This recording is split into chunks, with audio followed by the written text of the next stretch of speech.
Hey Pablo, congrats for today. You are the third pitcher in the Twins history, with 7 score innings in a game in playoff. The last one, by the way, was Johan Santana.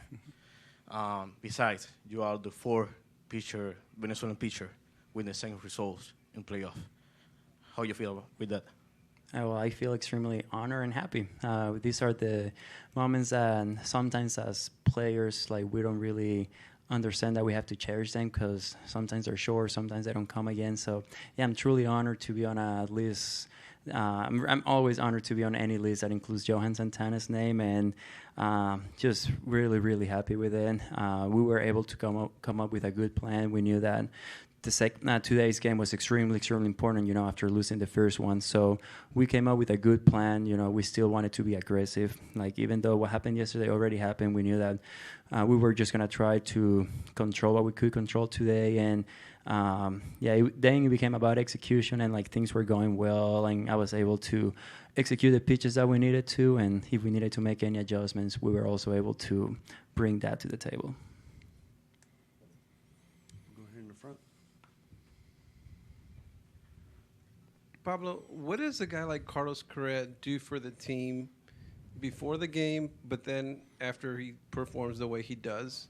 Yeah, no, he brings so much experience and knowledge to the game. I think he's the kind of player that sometimes it's amazing and surprising that he sees things that no one else can see. And when he's on defense, he makes the unbelievable plays. When he's on offense, he wants the big moments to make something happen, and he can really hype up a team. A lot of guys in our clubhouse maybe don't have the most playoff experience or like these big games, big moments experience, but he's such an incredible source of that kind of information, and he keeps you accountable, he keeps you honest, and he keeps you on the attack. He kept telling me, like, think about it as a 0-0 game. You're the closer of every inning, and then just like that's a lot of like the things that no one can see that he can do.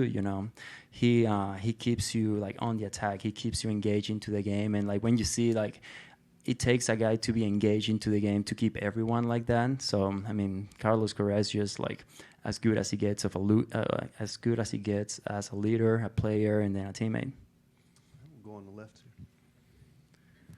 Hey, Pablo, you mentioned before the game yesterday that you're going to be watching Game 1 as closely as possible. How much did that help with your game plan today? And you mentioned the game plan. How much did the adjustments mid-game help you?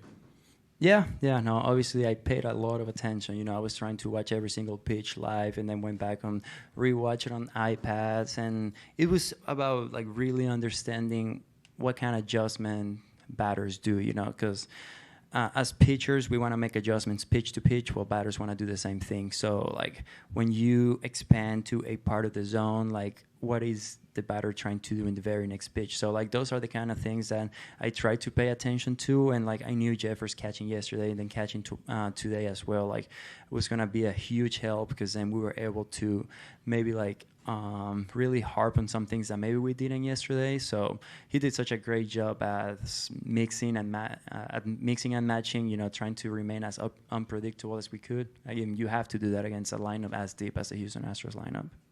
Go to Bobby. Pete Mackey made a mound visit in the fourth inning. They had two guys on, Chas McCormick on deck. Kind of what was the message, and then what did it mean to you? You got McCormick on strikeout on 3 pitches. Yeah, no, it's just it always is like one as a little breather, like give you a couple like extra deep breaths like under your belt, make sure that you're still controlling your emotions, controlling your breathing, like you're staying engaged in the game, and then he just gives you a little like he talks again about like places you can go, and then he was like, see you in a minute. And like I love that. He was so like, because you want that kind of confidence to come from your coaching staff, from the pitching coach, and I'm like, yeah, you will. All right, we'll go on the back middle. Pablo, buenas noches. Mi pregunta es, ¿qué tan cómodo te sentiste en el montículo? ¿Qué tanto el estudio previo a este partido te ayudó? So pretty much the question is, how comfortable were you there on the mound, and just studying film, how did that help? English or Spanish? Both. En español, por favor. Both. No. I felt really. me sentí muy, muy cómodo en el montículo. Lo más importante fue crear el plan que queríamos llevar al partido y después se convirtió en la ejecución de ese plan. Entonces nos pudimos dar cuenta que cuáles eran los lanzamientos que nos estaban ayudando a exponer las zonas que queríamos trabajar y cuáles eran los lanzamientos que de repente podíamos guardar para la segunda vez que estábamos lanzando la alineación. Fue muy importante tratar de permanecer sin patrones, sin ningún nivel de... tratar de ser lo más... sin ser predecible. Tratamos de no ser nada predecible. Y viendo el partido de ayer, obviamente, le presté mucha atención. Presté mucha atención, cuáles son las cositas que puedo hacer, cuáles son las cosas que puedo cambiar, que vi ayer, que puedo traer a mi plan. Y después fue ejecutar mucha convicción, mucha confianza y determinación en cada lanzamiento. Tratar de ser agresivo. Como lanzador queremos estar en los conteos que nos favorecen. 0 bola 1 strike, 0 bola 2 strike. Porque son los conteos que nos ayudan a utilizar las opciones que queremos usar. I felt really comfortable on the mound.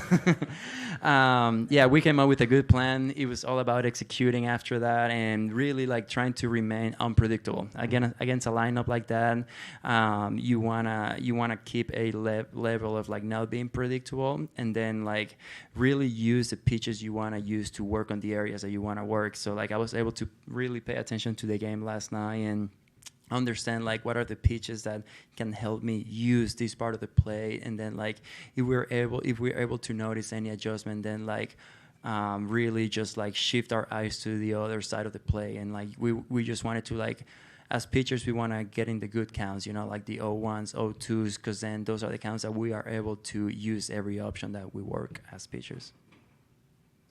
I'll go to Bobby. You're up to 97 miles an hour with your fastball today, which you hadn't really done since July. Is that just a sign of how well you're feeling at this time of the year, or the adrenaline? I think it's a good mix of both. Obviously, like the adrenaline I knew was gonna be there.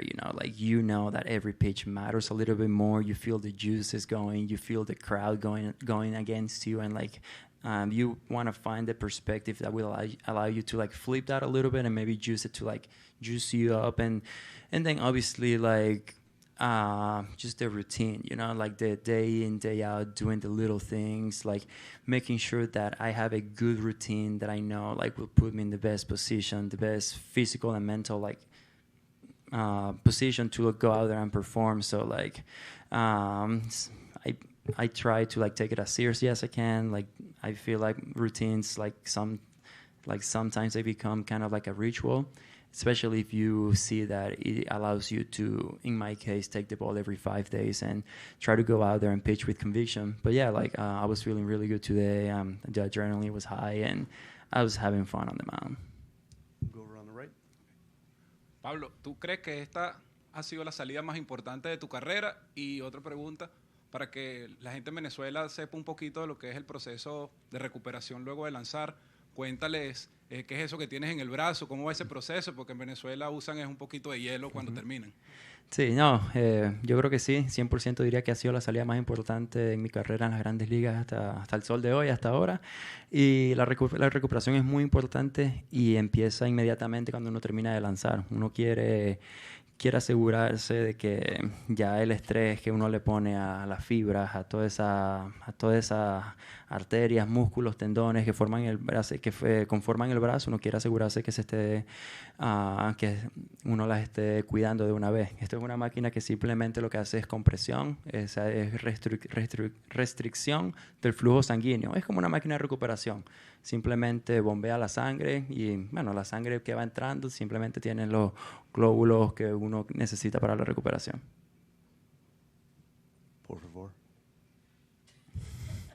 I would 100% say that it's been the biggest start I had in my MLB career so far, and then just the recovery it starts right away. As soon as you're done pitching, you're always doing something to make sure that you're taking care of like all the stress that you put on the arm, like the BFR or blood flow restrictions, just like it's compression on your arm that allows the new blood that comes through to speed up the recovery.